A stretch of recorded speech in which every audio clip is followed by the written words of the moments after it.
چنگیز خان کو زندگی میں 2 بڑی جنگوں اور 7 چھوٹی جھڑپوں میں شکست ہوئی۔ ہر بار مد مقابل ایک ہی تھا، سلطان جلال الدین خوارزم شاہ۔ چنگیز خان نے صرف ایک ہی دشمن کو بہادری پر خراج تحسین پیش کیا تھا، وہ جلال الدین تھا۔ نور الدین کولالخ نے درست کہا تھا، سلطان جلال الدین مسلم دنیا کا فدیہ تھا۔ یہ نہ ہوتا تو چنگیز خان کے ہاتھوں مسلم دنیا کی تباہی کی داستان زیادہ طویل اور دل فگار ہوتی۔ اس کا باپ چنگیز سے مقابلے کے لیے اس کا مشورہ مان لیتا تو شاید دنیا کی تاریخ مختلف ہوتی۔ اس کے اپنے ہی 22 سازشیں کر کے تخت پر قابض نہ ہوتے تو شاید پھر بھی تاریخ کی کروٹ کچھ اور ہوتی۔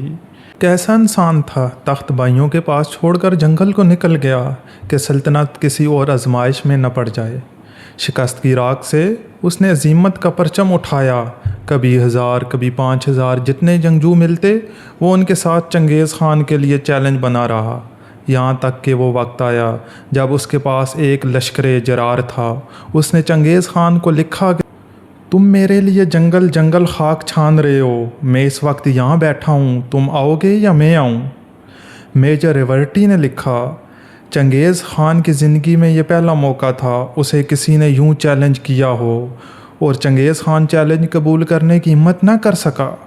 اسے معلوم تھا اگر جلال الدین یوں للکار رہا ہے تو شیر کے منہ میں سر دینا حکمت نہیں، یہ میرے الفاظ نہیں۔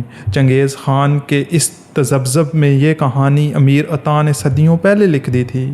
وہ لکھتے ہیں کہ شیر خوارزم کے اس چیلنج نے چنگیز کو پاگل کر دیا تھا۔ وہ صبح سے شام لشکر کی تیاریوں پر صرف کرنے لگا، لیکن پھر بھی اسے تسلی نہیں ہو رہی تھی کہ کیا وہ جلال الدین کا مقابلہ کرنے کو تیار ہے یا ابھی کچھ کمی رہ گئی ہے۔ اسے معلوم تھا للکارنے والا کون ہے، یہاں تک کہ پھر ایک گھوڑے پر سلطان کے لشکر کے سلاروں میں جھگڑا ہو گیا اور پھوٹ پڑ گئی۔ افغان سلار ناراض ہو کر لشکر لے کر چلا گیا۔ امیر عطا لکھتے ہیں، جلال الدین کو خبر ہوئی تو بھاگ کر خیمے سے باہر آیا، اس کی منتیں کی، رویا کہ ایسا نہ کرو، مسلمانوں کے مستقبل کا خیال کرو، لیکن قدرت کو شاید یہی منظور تھا۔ لشکر آدھا رہ گیا۔ چنگیز خان تو گویا اس موقع کی انتظار میں تھا۔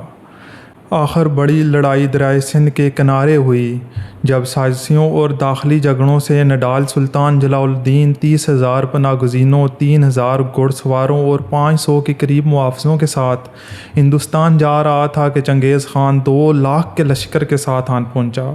3,000 گھڑ سواروں کا مقابلہ 50,000 گھڑ سواروں سے تھا۔ گلوبل کرونالوجی آف کنفلکٹ کے مصنف نے لکھا ہے کہ جلال الدین یوں لڑا کہ چنگیز خان حیران رہ گیا۔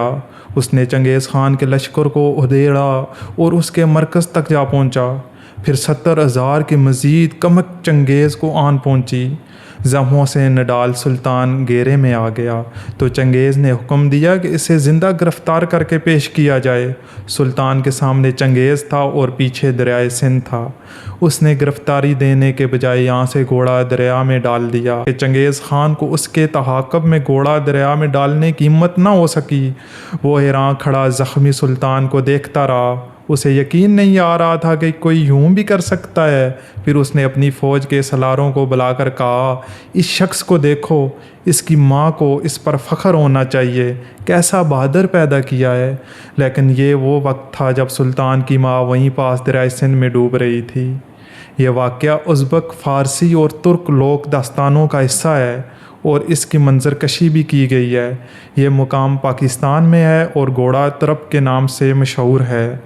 لوگ دیکھتے ہیں اور یقین نہیں کرتے کہ کوئی یہاں پہاڑ سے سیدھا نیچے دریا میں گھوڑا کیسے ڈال سکتا ہے۔